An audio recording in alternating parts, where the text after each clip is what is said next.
বাংলাদেশে যতদিন পর্যন্ত জুলাই প্রজন্ম বেঁচে আছে ততদিন পর্যন্ত বাংলাদেশে আওয়ামী লীগকে আমরা 1 সেকেন্ডের জন্য প্রাসঙ্গিক হতে দেব না।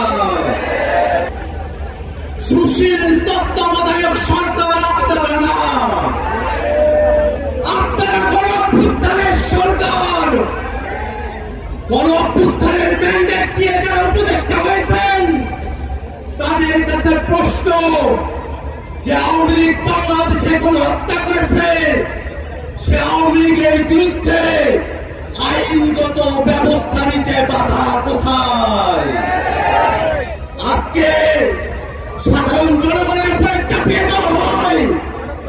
আমরা স্পষ্ট করে বলতে চাই, ওই 5ই আগস্ট বাংলাদেশের জনগণ সিদ্ধান্ত নিয়েছে আওয়ামী লীগ নামে, নৌকা মার্কার নামে, মুজিববাদী আদর্শের নামে বাংলাদেশে কোন রাজনীতি চলতে পারে না।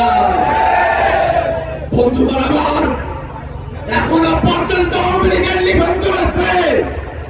আমরা হুঁশিয়ারি দিয়ে বলতে চাই যে আওয়ামী লীগ বাংলাদেশে সন্ত্রাস করেছে। আওয়ামী লীগের নাম নির্বাচনের নিবন্ধনের খাতা থেকে কেটে সন্ত্রাসীদের খাতায় উল্লেখ করতে হবে।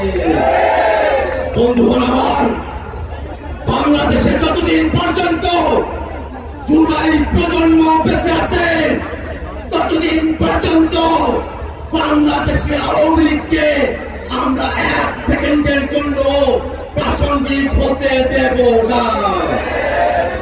আওয়ামী লীগের দোসর জাতীয় পার্টি যারা 90-এর স্বৈরাচার প্রতিষ্ঠা করেছিল, তারাও বাংলাদেশে আওয়ামী লীগের রাজনীতিকে, স্বৈরাচারের দোসরের রাজনীতিকে প্রতিষ্ঠা করবার যে চেষ্টা করছে, তাদেরকে হুঁশিয়ার করে বলতে চাই, শুধুমাত্র আওয়ামী লীগ নয়, আওয়ামী লীগের প্রত্যেক দোসর তারা রাজনৈতিক দল হতে পারে, সুশীল সমাজের লোক হতে পারে, তারা সাংবাদিক হতে পারে, তারা বিচারপতি হতে পারে, যারা এই আওয়ামী লীগকে বাংলাদেশে ন্যূনতম স্পেস দেওয়ার চেষ্টা করবে, তাদের প্রত্যেকের বিরুদ্ধে বাংলাদেশের ছাত্র জনতা দুর্গ গড়ে তুলবে।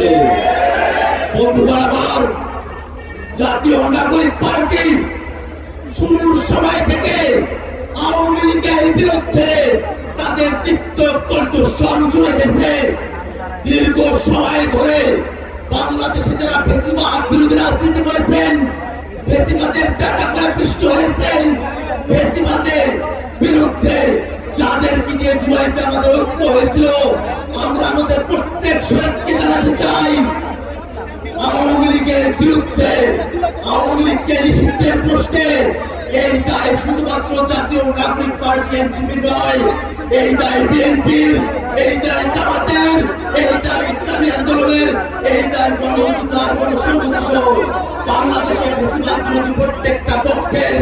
আমরা প্রত্যেক রাজনৈতিক দলের কাছে আহ্বান রাখবো, আওয়ামী লীগের বিরুদ্ধে সকলে মিলে রাজনৈতিক সিদ্ধান্ত গ্রহণ করতে হবে।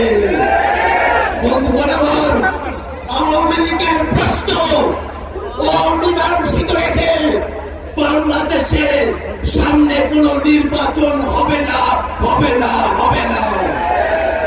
সরকারের কাছে সর্বশেষ মেসেজ জানিয়ে দিতে চাই, আওয়ামী লীগকে, আওয়ামী লীগের দোসরদেরকে আইনের হাতে তুলে নিন। জনগণের হাতে যদি আওয়ামী লীগ পড়ে, আওয়ামী লীগ বাংলাদেশে আস্ত থাকবে না।